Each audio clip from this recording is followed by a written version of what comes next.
سلام. ارتباط برقرار کردن کارشناسان آیتی با کاربران همیشه یکی از نیازمندی‌ها و چالش‌های اساسی کارشناسان بوده. یکی از قابلیت‌های جذاب منیج انجین اندپوینت سنترال امکان چت کارشناسان با کاربران از طریق کلاینتشون هستش. بریم با همین قابلیت رو بررسی کنیم.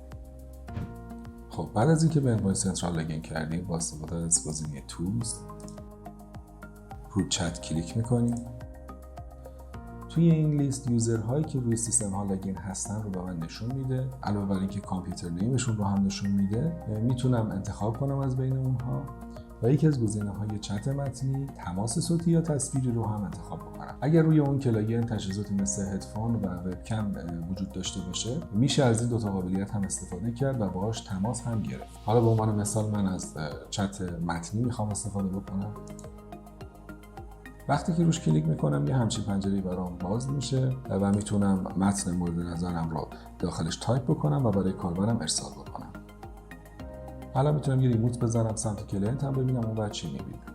خب همونطور که میبینید چت باکس به صورت یک پنجره یا پاپ آپ جلوی روی کاربر من باز میشه و کاربر من هم میتونه بهش پاسخ بده. علاوه بر این با استفاده از این گزینه میتونم مستقیما یه ریموت هم بزنم تو سر همون سشنی که الان دارم باهاش چت میکنم. توی تب هیستوری هم تاریخچه مکالماتی که بین کارشناسان و کاربران بوده رو هم میتونم مشاهده و بررسی کنم.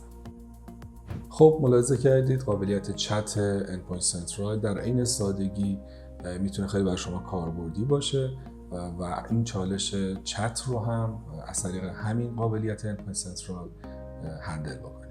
امیدوارم از این آموزش لذت برده باشید و براتون کاربردی بوده باشه. روز بخیر.